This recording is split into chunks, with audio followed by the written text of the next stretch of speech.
This lecture is on information, organization, and retrieval. I love this section. You'll see so why in a second. And I'm going to introduce you to a broad overview, philosophical perspective of the concept with the timeline that you can really see the big picture. And then when you do the readings, the context of that will be well placed. So let's take a historical overview of information, and let's start with before we had written language. So the oral tradition.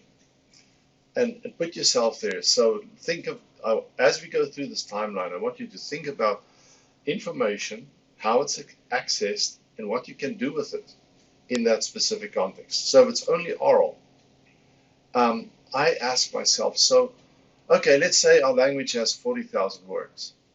How do we make sure they stay with us and we don't lose them?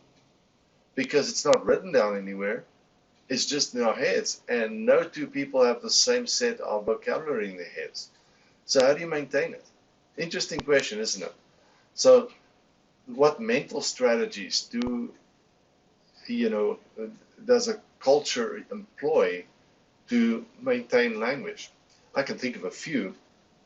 You could have, as far as your history and so forth, things that you want people to remember. You can have what they call sagas, or stories and so forth that's told around the fire, and these are remembered because it's a story. And so many of the facts then are preserved from one generation to the other. And you don't need it to be written for the story to be told. Like as a little child, when you were told a story, you know the story, and you can tell your friend the story too. And of course, the story will keep changing as it goes from person to person, but the essence of it will be clearly preserved. So that collective mind and how to keep things there is fascinating as you look at that. Then also you have guilds with pockets of what I call pockets of expertise. So yes, when you are in the blacksmith's guild, you've got specific terminology, know-how, skills, and so forth that you guys share, and you do so orally. But the words you use, for example, to temper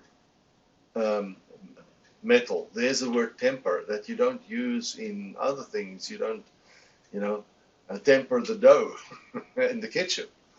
So the baker wouldn't mess with that word much, but the baker would have rise and other terms that relate to that. And so you see these communities of practice that maintain their vocabulary because you're part of that community. So interesting to see how that goes. But there's a lot lost. How do you analyze this? How do you research this if there's nothing written? You can clearly see it's a vibrant culture that can maintain things, but there's some layers that are missing. And the further we go down this timeline, the more you'll see that reality to be in place. So let's start with the written culture now. You had clay tablets and vellum, sheets of vellum, and often made of animal skins. And then you also had scrolls, papyri scrolls, for example. So yes, fantastic. Now we have a technology to preserve knowledge. And in fact, those clay tablets are maybe just about the best thing you can choose to preserve. To this day, they look as fresh and good as they were when they were made 4,000 or more years ago.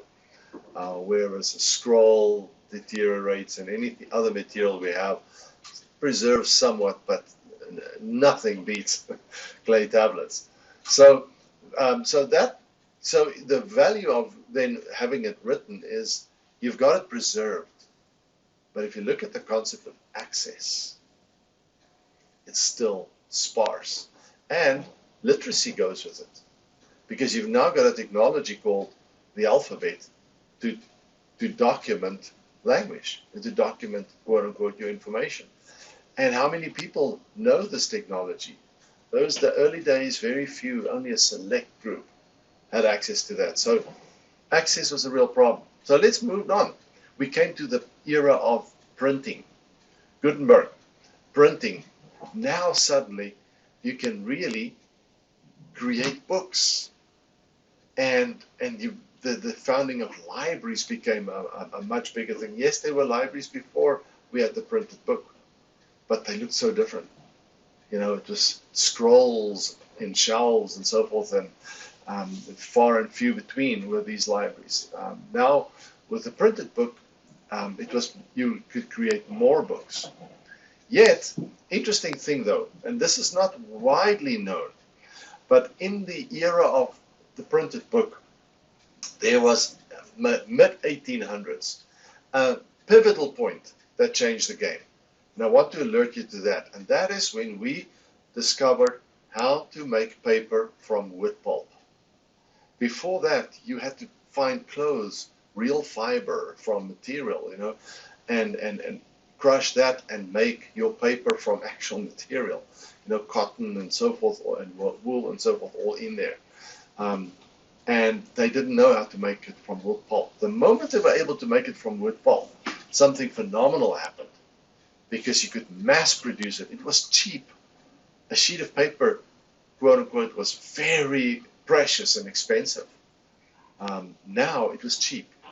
So now we could mass produce books, and everybody could have a book of their choice book, and it's not, you know, you got to go to the special place to view it, like we would the Constitution or the Magna Carta or something, like it's this one's only thing and very few copies available. So that once again changed things dramatically for access. And the idea of literacy was now way more important, and the feasibility. If you have books available, yes, there's a reason to be able to read. But if there are no books, why do you want to read? So interesting connect there with literacy and with ability in the 1850s or mid 1800s to publish en masse, and how that changed the world. So then we move on once more, and that is 100 years or so later, when we started with digital documents. And the fascinating thing of a digital document is I could have a copy, and I could make untold number of replicate copies that are exactly the same as mine. Whereas if you think of a document, often with photocopying, for example, if you photocopy and you have several generations of photocopies, it gets terrible. Whereas digital stayed the straight version, because it is or it isn't, and if it is, it is. So fantastic that dissemination that was possible with that. Also, let's look at what we've done so far. The oral culture, documented with very crude ways of documenting a feather and ink, the quill and ink idea, or chop your little characters into clay and then bake them, that kind of stuff. If you wanted to do research and say, I'd like to know the word frequency in our language based on a large corpora, let's take a look. How are you going to do it in those days? And then when it came to the printed edition, how would you do it? You could do it, but it's painful. Now, in the digital era, it's really easy to do that kind of, in other words, to extract data from information is really easy, and what that data could inform you on. So new awarenesses and information vistas could be opened up because of your ability to manipulate the document, to extract from it. And so amazing to see what digital added. Now we go one step further, because initially digital was not networked. So if I had something that I want you to have, I had to physically be with you and say, come, and we had to sit on the same machine and have the technology to make a copy of you. Now you had it. So it's kind of like a virus spreading. It had to touch one person to the other. It couldn't just be everywhere. No, how did it get everywhere? That physical connect. Then, so with the arrival of the internet, the web, and HTML as a protocol to render text and so forth, suddenly I could sit at my computer, publish it, and it's available instantly anywhere. That's a real new concept.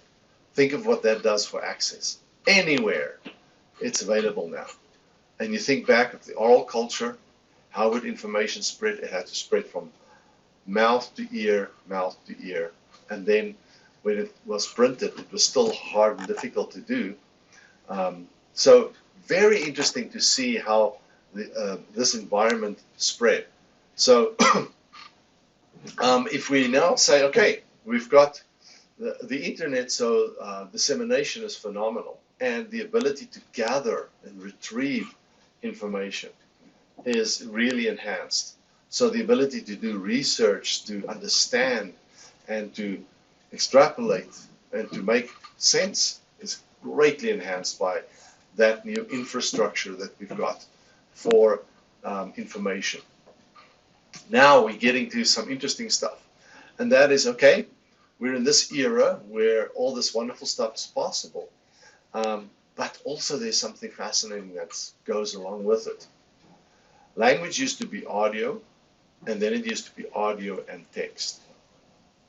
And now, today, with all the media formats that we've got, we've got audio, we've got text, we've got images, and images could be video, or not video, could be photos or drawings, or a combination of these things.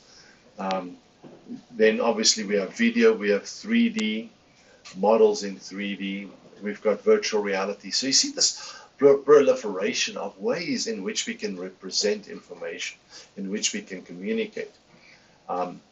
That richness really adds to the meaning and the power of information, and of data, and of knowledge. So then you'll read this one article on the semantic web. So HTML didn't know what you had. It just knew you had text, and here you go. And then you had to crawl it, with looking for frequency words and so forth, or you put on tags to try and give it meaning, to know what is this that you got here. I know you got a blob of text, and we use HTML to format it so that the end user could appreciate it, but machines can't appreciate it. So now you want machines to be able to understand what you've got. If you've got a date that says, oh, let's put it on your calendar. Yeah, I know it's a future date, so there's intelligence to be able to communicate it. Reminds me of, working with a spreadsheet. Often you've got a number, and then you can go format that number. Say, no, this is a date. So anytime you type in 10/5, it'll say October 5. It'll know it's not just 10/5 or 10/5 or whatever, it's October 5th. So fascinating how you could, in spreadsheets, you could go and imbue numbers with more traits that it's understood. This is a dollar amount. This is just a percent. This is a percentage, and so forth. And that's the kind of stuff that's happening now with semantic web, is imbuing it with intelligence. And the ways in which we do that, you'll discover as you look at, taxonomies, folksonomies, social tagging, and these ways to provide that extra layer of what have we got here, and machines to be able to understand it. Because if that understanding is really good, think of the richness of what we can extrapolate from the information, and knowing what you've got here. The needle in the haystack can now be found. It's not just seen as another, is this a piece of grass or a piece of steel? And is this just a piece of steel, or is this a needle? Yep, it's a needle. We got it. Fascinating as we look at that. So now as you look at the timeline, let's go to the concept, because this was one article on encyclopedias. The concept of an encyclopedia. The oral culture? No. It's all in your head, and you get your communities to practice, and they collectively build knowledge and maintain it amongst themselves, and people join, and people die, and that knowledge stays with people coming in and going out. Now with the printed press, with an encyclopedia, you could capture it. So it's actually very interesting to go read an encyclopedia from, let's say, mid-1800s, to see what they understood knowledge to be, to see how the world was captured at that point, and compare that with a century or two later. Amazing stuff. So, and then where does encyclopedias go in the digital era? Yes, we've got Wikipedia. Is there anything that surpasses or enhances encyclopedias, that we don't say, well, encyclopedia is really the nirvana of what we're trying to achieve, but we're just using different technologies to do it? I'd say no. I'd say encyclopedias was an idea of its time But today, if you look at YouTube, see what difference YouTube offers to an encyclopedia. So what was an encyclopedia in its day? Encyclopedia was a mega repository of facts and knowledge. It had pictures and text only. It didn't have audio. You couldn't hear stuff. You couldn't see stuff. So you could see how that limits what you could do with it. Now, when you add video to this, you immediately can see, now you can show how something is done. And that's really powerful to understand how something is done. And you can understand, the nuances of skills of precisely when you would do this and so forth. The context is shown to you. You can see the skill could be really demonstrated and exposed. So look at that in the context of information. Amazingly, how new that is in what we can do now. So then, the whole idea now with this massive amount of information and data and knowledge that we have is how do we organize it? Because if you don't organize it, you realize the problem immediately. So you go back to the old days of libraries. The moment they had a collection of play tablets or whatever, there was a need to organize this. And that need was apparent immediately. And that need will never go away. And the ways we do it will always be innovative and progress as we move along. So that's a challenge for you as you go through these readings to consider that. How do we organize data and information? So you can organize data, organize information, but you can also organize knowledge. And so that's really interesting as you look at that pyramid of data, information, and knowledge, of the differences in these things and the power that offers. And obviously this lays a fantastic groundwork for artificial intelligence as we move along. I hope this was a fun exposure for you, as an introduction to these readings and videos you'll be experiencing now, to open your mind to the concept of information, organization, and retrieval. Thank you.